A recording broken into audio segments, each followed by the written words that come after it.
Little Women by Louisa May Alcott. Chapter 7. Amy's Valley of Humiliation.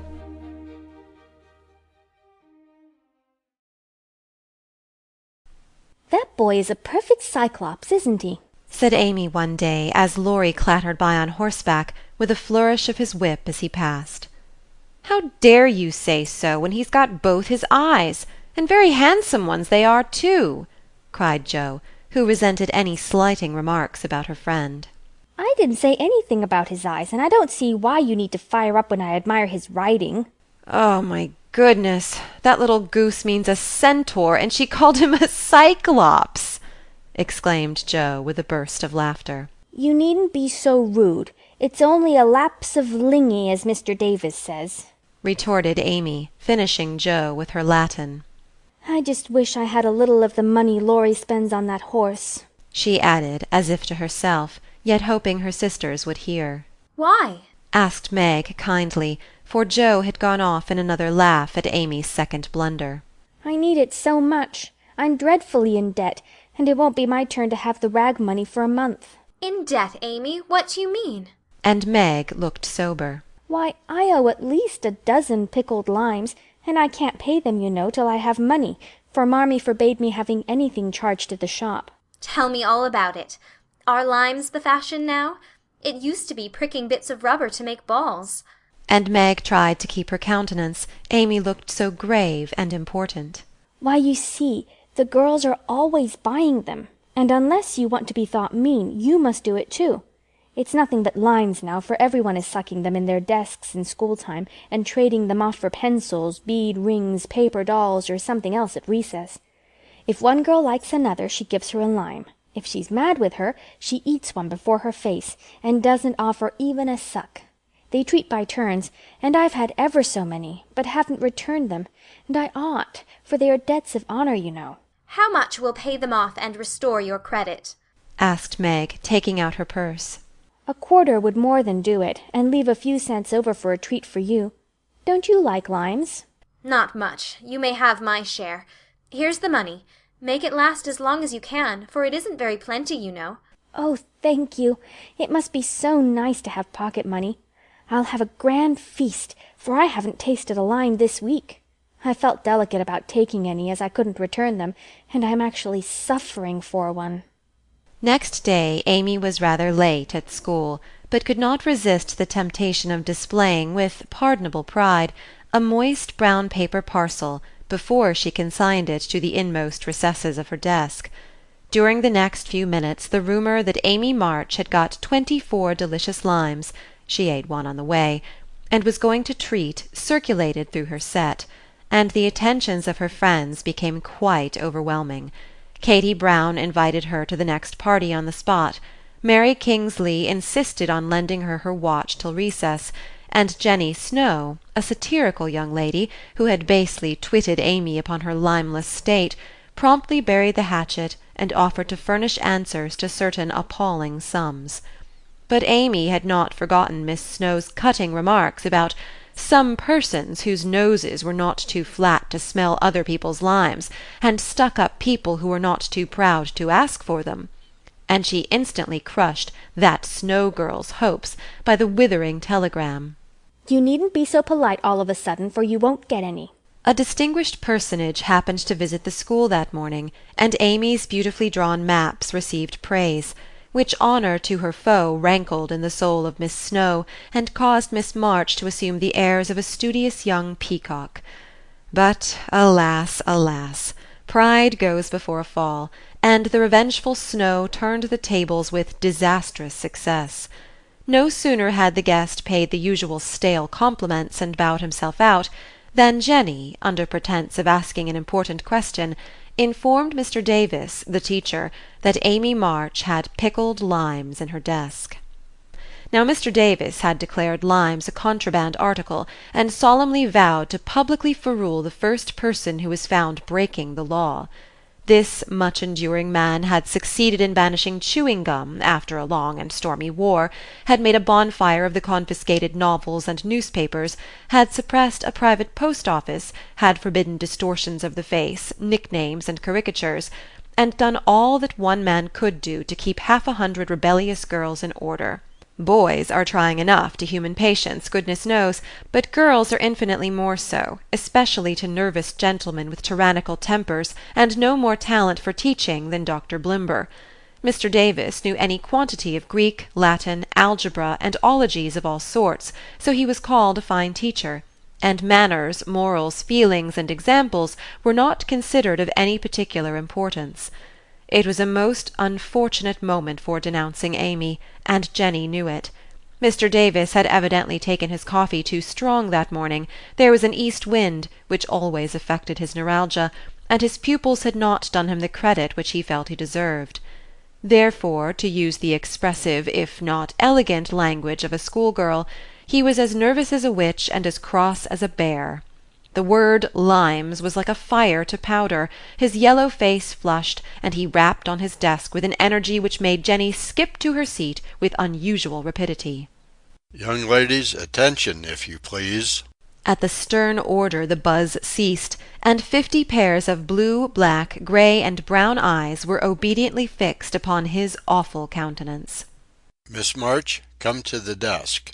Amy rose to comply with outward composure, but a secret fear oppressed her, for the limes weighed upon her conscience. Bring with you the limes you have in your desk, was the unexpected command which arrested her before she got out of her seat. Don't take all, whispered her neighbour, a young lady of great presence of mind. Amy hastily shook out 6 and laid the rest down before Mr. Davis, feeling that any man possessing a human heart would relent when that delicious perfume met his nose. Unfortunately, Mr. Davis particularly detested the odour of the fashionable pickle, and disgust added to his wrath. Is that all? Not quite, stammered Amy. Bring the rest immediately. With a despairing glance at her set, she obeyed. You are sure there are no more? I never lie, sir. So I see.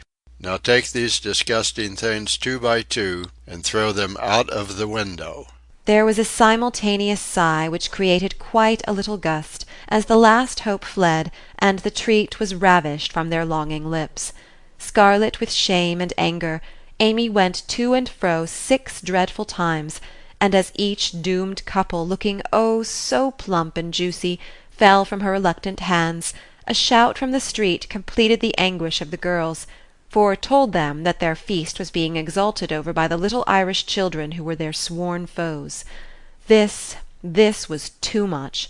All flashed indignant or appealing glances at the inexorable Davis, and one passionate lime-lover burst into tears. As Amy returned from her last trip, Mr. Davis gave a portentous and said in his most impressive manner, Young ladies, you remember what I said to you a week ago. I am sorry this has happened, but I never allow my rules to be infringed, and I never break my word. Miss March, hold out your hand. Amy started, and put both hands behind her, turning on him an imploring look which pleaded for her better than the words she could not utter. She was rather a favourite with "old Davis," as of course he was called, and it's my private belief that he would have broken his word if the indignation of one irrepressible young lady had not found vent in a hiss. That hiss, faint as it was, irritated the irascible gentleman, and sealed the culprit's fate. Your hand, Miss March, was the only answer her mute appeal received, and too proud to cry or beseech, Amy set her teeth, threw back her head defiantly, and bore without flinching several tingling blows on her little palm. They were neither many nor heavy, but that made no difference to her. For the first time in her life she had been struck, and the disgrace, in her eyes, was as deep as if he had knocked her down. You will now stand on the platform till recess, said Mr. Davis, resolved to do the thing thoroughly since he had begun. That was dreadful. It would have been bad enough to go to her seat and see the pitying faces of her friends, or the satisfied ones of her few enemies, but to face the whole school, with that shame fresh upon her, seemed impossible, and for a second she felt as if she could only drop down where she stood, and break her heart with crying. A bitter sense of wrong and the thought of Jenny Snow helped her to bear it, and taking the ignominious place, she fixed her eyes on the stove funnel above what now seemed a sea of faces, and stood there, so motionless and white that the girls found it hard to study with that pathetic figure before them. During the 15 minutes that followed, the proud and sensitive little girl suffered a shame and pain which she never forgot. To others it might seem a ludicrous or trivial affair, but to her it was a hard experience, for during the 12 years of her life she had been governed by love alone, and a blow of that sort had never touched her before. The smart of her hand and the ache of her heart were forgotten in the sting of the thought. I shall have to tell at home, and they will be so disappointed in me. The 15 minutes seemed an hour, but they came to an end at last, and the word recess had never seemed so welcome to her before. "You can go, Miss March," said Mr. Davis, looking, as he felt, uncomfortable. He did not soon forget the reproachful glance Amy gave him as she went, without a word to any one, straight into the ante-room, snatched her things, and left the place forever, as she passionately declared to herself. She was in a sad state when she got home, and when the older girls arrived some time later, an indignation meeting was held at once. Mrs. March did not say much, but looked disturbed, and comforted her afflicted little daughter in her tenderest manner. Meg bathed the insulted hand with glycerin and tears. Beth felt that even her beloved kittens would fail as a balm for griefs like this. Joe wrathfully proposed that Mr. Davis be arrested without delay, and Hannah shook her fist at the villain, and pounded potatoes for dinner as if she had him under her pestle. No notice was taken of Amy's flight, except by her mates, but the sharp-eyed demoiselle discovered that Mr. Davis was quite benignant in the afternoon, also unusually nervous. Just before school closed, Jo appeared, wearing a grim expression as she stalked up to the desk and delivered a letter from her mother, then collected Amy's property and departed, carefully scraping the mud from her boots on the doormat, as if she shook the dust of the place off her feet.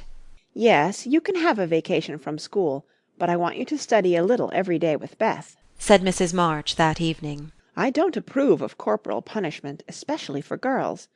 I dislike Mr. Davis's manner of teaching, and don't think the girls you associate with are doing you any good, so I shall ask your father's advice before I send you anywhere else." That's good. I wish all the girls would leave and spoil his old school. It's perfectly maddening to think of those lovely limes, sighed Amy, with the air of a martyr. "I am not sorry you lost them, for you broke the rules, and deserved some punishment for disobedience," was the severe reply, which rather disappointed the young lady, who expected nothing but sympathy. Do you mean you are glad I was disgraced before the whole school? cried Amy. "I should not have chosen that way of mending a fault," replied her mother. "but I'm not sure that it won't do you more good than a bolder method. You are getting to be rather conceited, my dear, and it is quite time you set about correcting it. You have a good many little gifts and virtues, but there is no need of parading them, for conceit spoils the finest genius. There is not much danger that real talent or goodness will be overlooked long. Even if it is, the consciousness of possessing and using it well should satisfy one, and the great charm of all power is modesty." "So it is," cried Laurie, who was playing chess in a corner with Joe. "I knew a girl once who had a really remarkable talent for music, and she didn't know it, never guessed what sweet little things she composed when she was alone, and wouldn't have believed it if anyone had told her." I wish I'd known that nice girl. Maybe she would have helped me. I'm so stupid, said Beth, who stood beside him, listening eagerly.